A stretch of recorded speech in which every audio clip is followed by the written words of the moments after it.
And certainly in the Annie Chapman situation, where the police surgeon, Dr. George Baxter Phillips, describes the body, describes this body with this swollen tongue and the appearance of somebody who's been asphyxiated.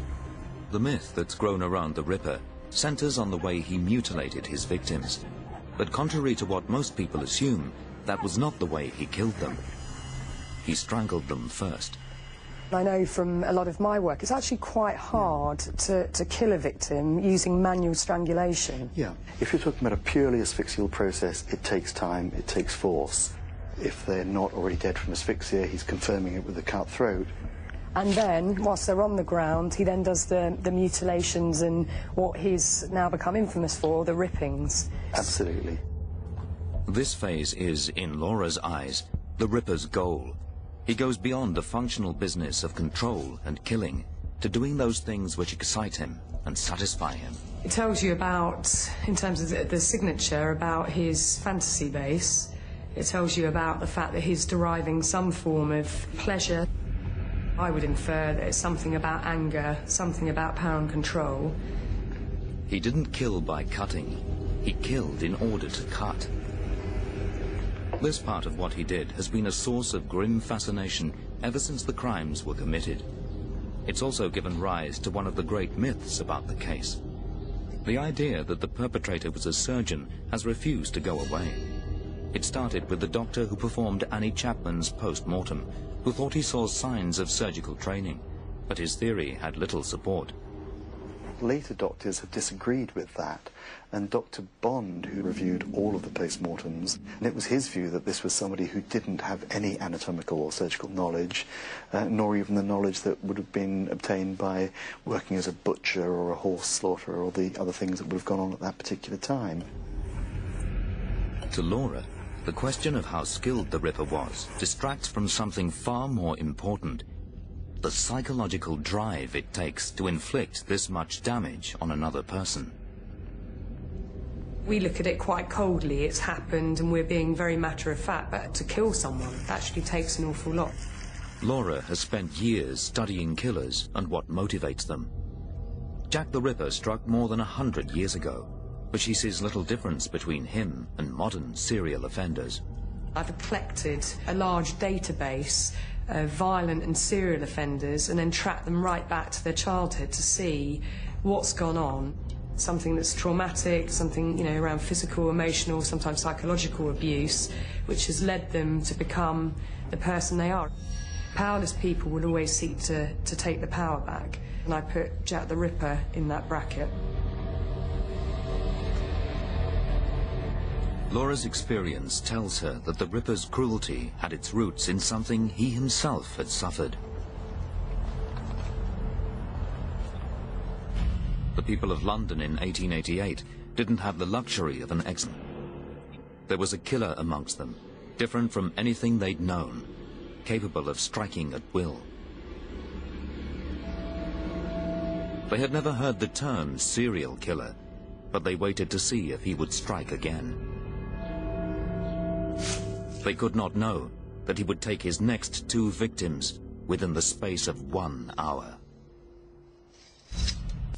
Behavioral analyst Laura Richards examining the case of Jack the Ripper with the same tools that she would use if she were assisting police in a modern-day murder case. She works on the basis that everything was a choice, which says something about him. She now receives a visit from her old mentor, John Grieve. He retired from the Met in 2002 as one of London's most senior and respected policemen. He's tackled some of the largest and most complex manhunts in the history of this city. He's also an expert on the Ripper case and brings news of a new development in the story. It relates to Jack's 4th victim, Catherine Eddowes. It had been thought that no physical evidence survives from the case, but someone has come forward claiming to own a piece of clothing, a shawl that was taken from Eddowes' body. A team of forensic scientists have gone to take samples. The authenticity of the shawl is far from certain. It belongs to the descendants of one of the policemen who attended the scene. Though it's in private ownership now, it spent some time in the Crime Museum at New Scotland Yard. And if it is genuine, it is the last physical link that anyone has to the Ripper crimes. So there is what is said to be Catherine Eddowes' shawl. Well, you know, if we don't do a test on it, we won't know whether we can match some of the DNA to some of her surviving relatives. DNA samples are useless without something with which to compare them. But there's been a development there too. Catherine Eddowes' descendants have been traced and contacted. They've agreed to give DNA swabs.